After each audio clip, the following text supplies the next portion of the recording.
Hello and welcome to this week's news review, and we start with the Chief Minister's New Year message. Fabian Picardo said shops in Laguna and Glasses Estate will no longer be able to sell tobacco after the 31st of March. As from that date, cigarettes will only be available for sale in these estates in vending machines.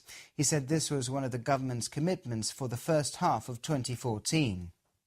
Other pledges include awarding the tender for the new power station, completing Commonwealth Park and licensing fishing and diving.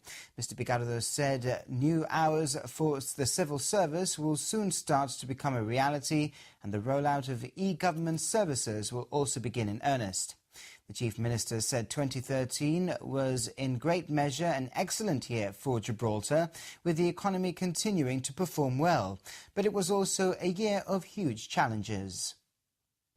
We have had to face rhetoric and action from the present Spanish government of the type that many of us had hoped would be a thing of the past.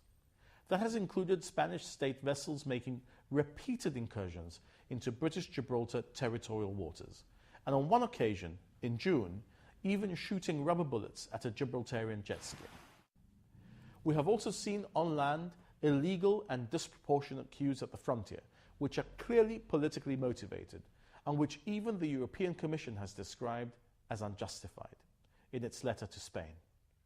I particularly regret the cruel pedestrian queues that have recently been sporadically implemented and which indiscriminately affect people of all ages in all weather conditions. We do not reciprocate by using the legal rights we undoubtedly have that would inevitably create lengthy queues of workers trying to access Gibraltar in the mornings. That would achieve nothing and would hurt only those people, most of them Spanish, who live in Spain but rely on Gibraltar for work.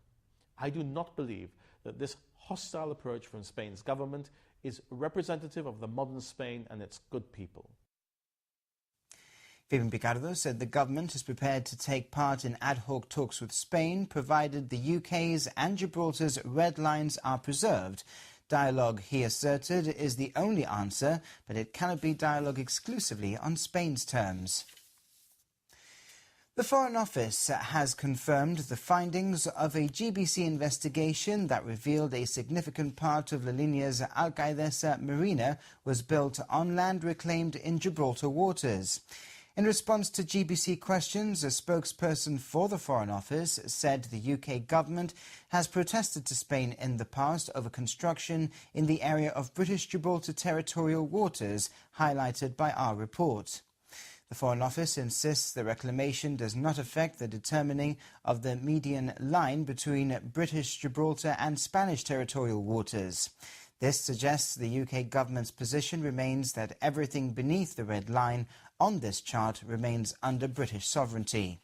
The GBC investigation also highlighted a potentially complicated pocket of Gibraltar waters inside the La Linea Marina, but the Foreign Office has not commented on this. Also this week, we found out that Prime Minister David Cameron discussed the excessive Spanish controls at the Gibraltar border with the European Commission President, José Manuel Barroso, on the 20th of December.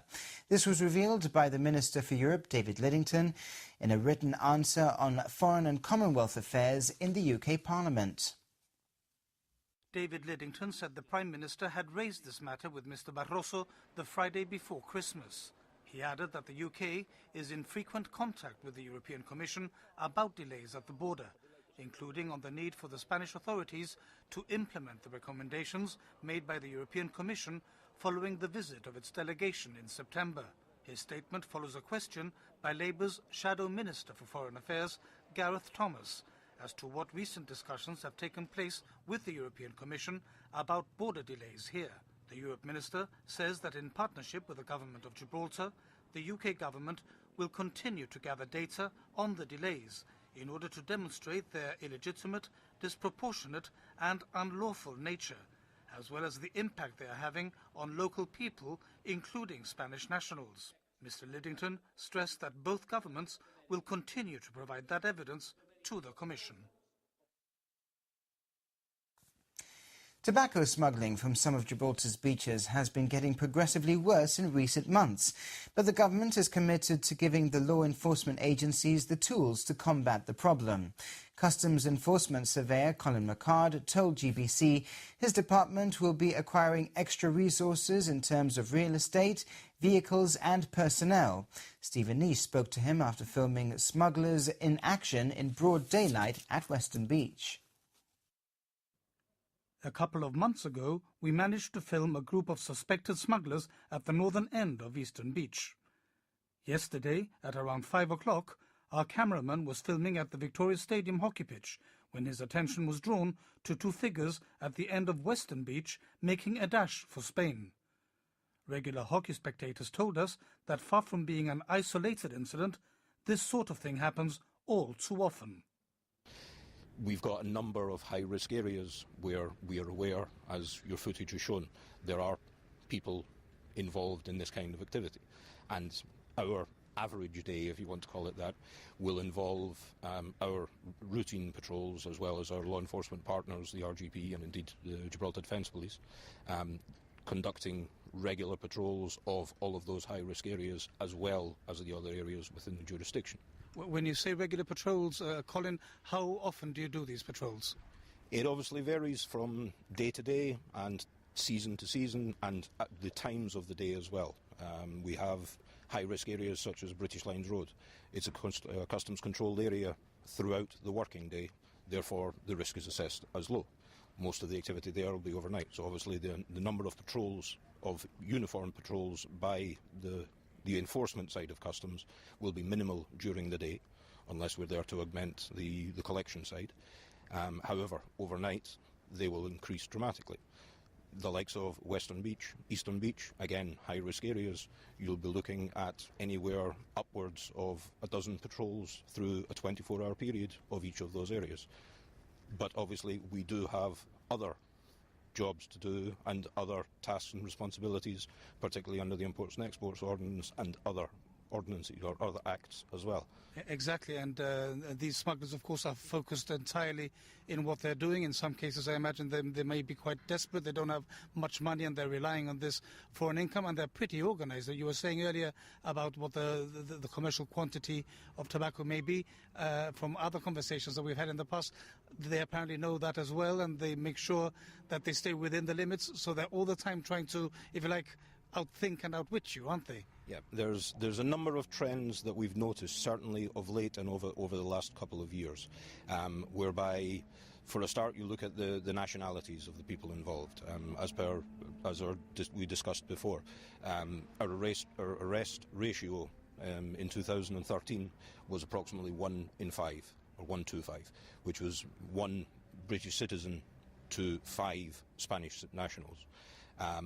That, if you look back at the figures 5-6 years ago, was actually the reverse.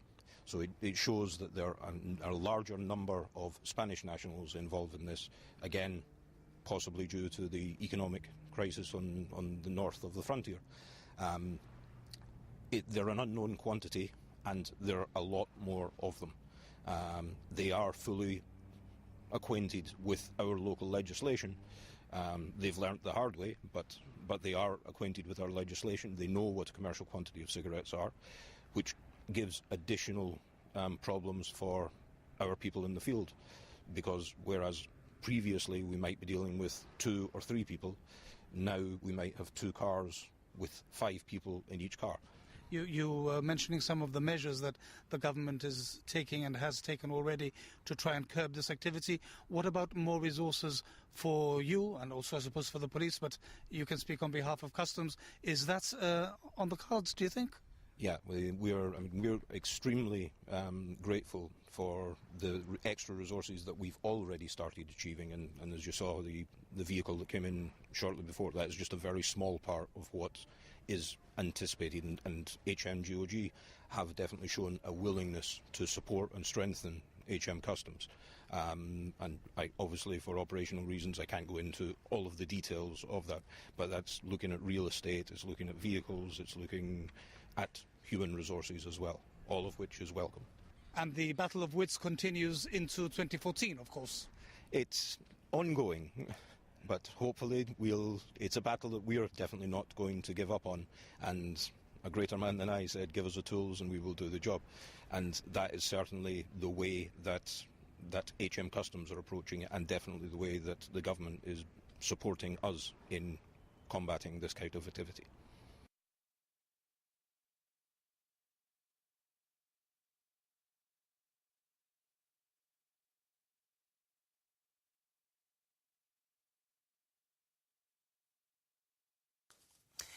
The trial of a local police officer charged with rape started this week at the Supreme Court.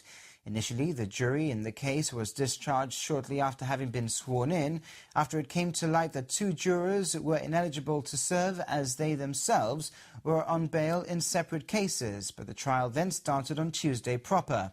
On Wednesday, the Supreme Court heard evidence from a police officer who's accused a colleague of raping her 4 times on one night in November 2012.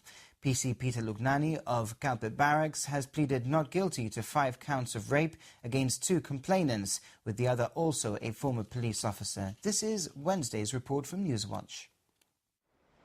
4 counts of rape pertain to one incident in 2012, with a further count alleged to have happened in 2009. A jury of 9 was impanelled today and first heard an opening statement from Crown Counsel Robert Fishel QC, who said there was no issue that the sexual acts took place, with the sole question being that of consent. The court then heard evidence from one complainant, who became tearful as she spoke about allegedly having been raped at her home in 2009. In response to questioning from Mr. Fishel, the complainant said Mr. Lugnani had come over to talk with her, and that there was some consensual kissing in the living room and bedroom, but that once skin-on-skin contact began, she insisted she didn't want to go any further. Answering questions from Mr. Lugnani's representative, John Causer, as to whether she had reluctantly let it happen for a peaceful life, she insisted that she said no numerous times, but said she took the decision not to fight the defendant and just lay there like a corpse. The complainant said she had made her peace with the incident, which had happened a long time ago, and only reported it once the other allegations were made. The court will hear evidence from the other complainant as from tomorrow morning. Justice Barrington Black is presiding over the trial, which is expected to last at least 2 weeks.